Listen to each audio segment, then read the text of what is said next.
एक समय की बात है। श्रीपुर नाम के गांव में रामेश्वर नाम का एक ब्राह्मण अपनी माँ के साथ रहता था। वो दिन रात भगवान शिव की भक्ति किया करता था। शिव नाम का जाप सदैव उसके मुख पर रहता था।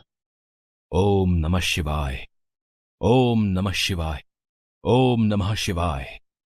रामेश्वर बेटा, आज भी तूने मुझे नहीं उठाया।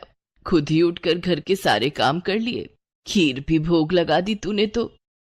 हाँ माँ, मैंने सोचा फटाफट से काम करके खीर बना लेता हूं। शिवजी भी खीर के इंतजार में बैठे होंगे। ये लो, भोग की खीर खाकर बताओ कैसी बनी है।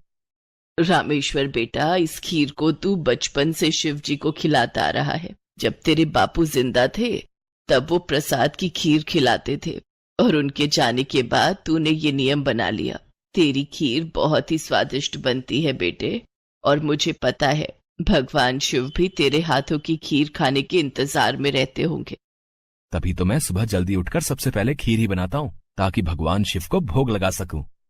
रामेश्वर का नियम था रोजाना सुबह जल्दी उठकर घर के सारे काम निपटाना और फिर भगवान शिव के भोग के लिए खीर का प्रसाद बनाना। ये कार्य पहले उसके पिता करते थे, और पिता के जाने के बाद शिव जी की सेवा और खीर भोग की पूरी जिम्मेदारी रामेश्वर ने उठा ली। रामेश्वर को विश्वास था कि भगवान शिव उसके द्वारा खिलाई गई खीर को रोजाना ही खाते हैं।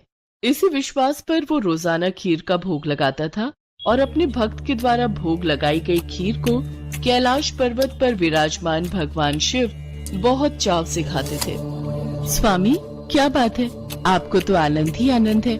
आपके भक्त आपको प्रेम से इतने स्वादिष्ट व्यंजन खिलाते हैं, और आपका भक्त रामेश्वर तो नियम के अनुसार आपको खीर का भोग लगाता है। लाइए, थोड़ी सी खीर मुझे भी दे दीजिए। रामेश्वर के हाथों की खीर बहुत ही स्वादिष्ट होती है।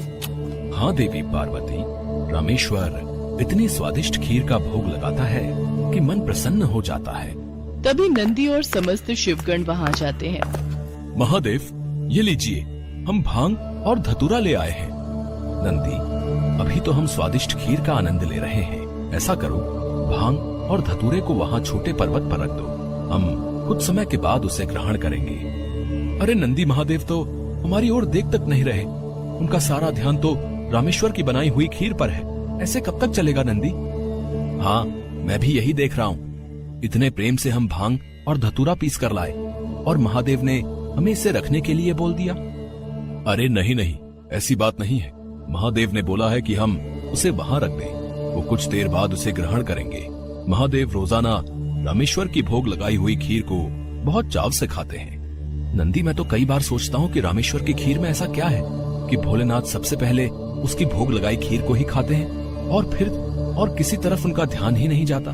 तभी तो हम भांग धतूरा लेकर आए, और उन्होंने बिना देखे ही इसे रखने के लिए बोल दिया। हाँ, कह तो तुम ठीक रहे हो भैरव। महादेव को भांग धतूरा इतना प्रिय है, और रामेश्वर की खीर से ज्यादा उन्हें इस समय कुछ भी प्रिय नहीं लग रहा। तो क्या किया जाए नंदी कि महादेव का ध्यान अपने भक्त रामेश्वर से हटकर हमारी ओर आ जाए? एक रास्ता है। नंदी ने सभी गणों के कान में कुछ कहा।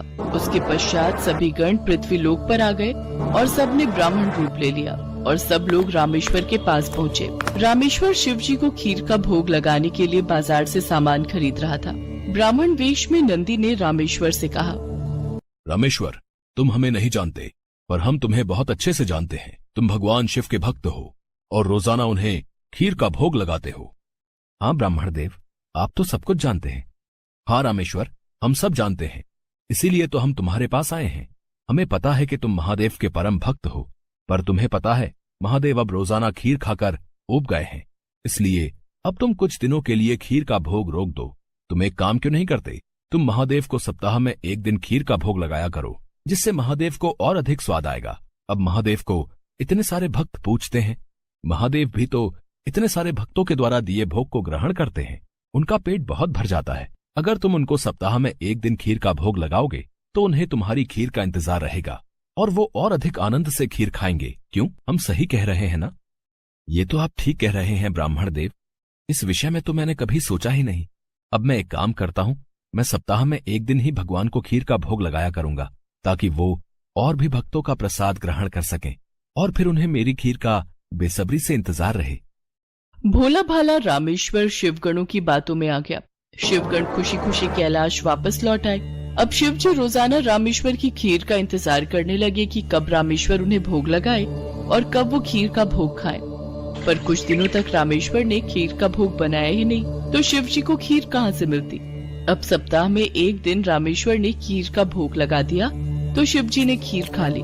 फिर उसके बाद कुछ दिन और खीर नहीं मिली तो भगवान शिव सोच में पड़ गए। उन्होंने अपने नेत्र बंद किए और उन्हें सारी सच्चाई पता लग गई और भगवान शिव को गुस्सा आ गया। शिव जी को गुस्से में आया देख सभी गण उनके समक्ष हाथ जोड़कर खड़े हो गए। नंदी, श्रृंगी, वीरभद्र, भैरव, तुम सभी गण जानते भी हो कि तुमने क्या किया है। मेरे भक्त रामेश्वर के द्वारा भोग में अर्पित की गई खीर मुझे कितनी प्रिय है और तुमने उसे खीर का भोग रोजाना लगाने के लिए मना कर दिया। महादेव, हमें क्षमा कर दीजिए, हमसे भूल हो गई। महादेव, जब हम आपको खीर खाता हुआ देखते थे तो हम यही सोचते थे कि आप हमारी ओर ध्यान नहीं दे रहे हैं। अच्छा, तो ये कारण है, पर तुम सब ये नहीं जानते कि मेरा प्रेम अपने सभी भक्तों पर एक समान है। मैं भला तुम्हें कैसे भूल सकता हूँ? तुम तो मेरे हृदय में वास करते हो। तुम सब तो मेरी ही शक्तियों द्वारा उत्पन्न हुए हो। संसार में मेरा प्रत्येक भक्त मुझे एक समान प्रिय है और प्रत्येक भक्त के हृदय में मैं ही विद्यमान हूँ। इसलिए मेरा प्रेम कभी भी कम या ज्यादा नहीं हो सकता। माता पिता के लिए तो उनके सभी बच्चों में प्रेम एक समान होता है, फिर तुम ये भूल कैसे सकते हो? भगवान शिव की बातें सुनकर सभी शिवगण समझ गए कि उन्होंने कितनी बड़ी भूल कर दी। सचमुच महादेव का प्रेम तो अपने सभी भक्तों के लिए एक समान रहता है। इसके बाद सभी शिवगण फिर से एक बार रामेश्वर के पास गए। रामेश्वर, हमें भगवान शिव का संदेशा आया है। वो कह रहे थे कि तुम्हारी खीर इतनी स्वादिष्ट होती है कि वो सप्ताह भर की प्रतीक्षा नहीं कर सकते। सप्ताह में एक दिन भोग से उनका मन ही नहीं भरता। इसलिए उनकी आज्ञा है कि तुम रोजाना ही उन्हें खीर का भोग लगाया करो। आप सच कह रहे हैं ब्राह्मणदेव? भगवान शंकर को मेरे हाथों की बनी खीर इतनी प्रिय है? ठीक है, फिर मैं रोजाना उन्हें खीर का भोग लगाऊंगा। ये सुनकर रामेश्वर बहुत खुश हुआ।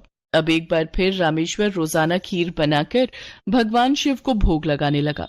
अब तो समस्त शिवगण भी भगवान शिव के साथ रामेश्वर द्वारा भोग लगी प्रसाद की खीर का आनंद लेते और खूब भरपेट खीर को खाते। भगवान शिव और देवी पार्वती दोनों सभी गणों को इस प्रकार खीर खाता देख मंद मंद मुस्कुराने लगे। भगवान शिव ने अपने परम भक्त रामेश्वर को सभी सुख सुविधाओं से पूर्ण रखा। उसके जीवन में कभी भी कोई कठिनाई नहीं आई। रामेश्वर का विवाह एक बहुत ही सुशील कन्या के साथ हुआ। उसके घर में 2 बच्चों का जन्म हुआ।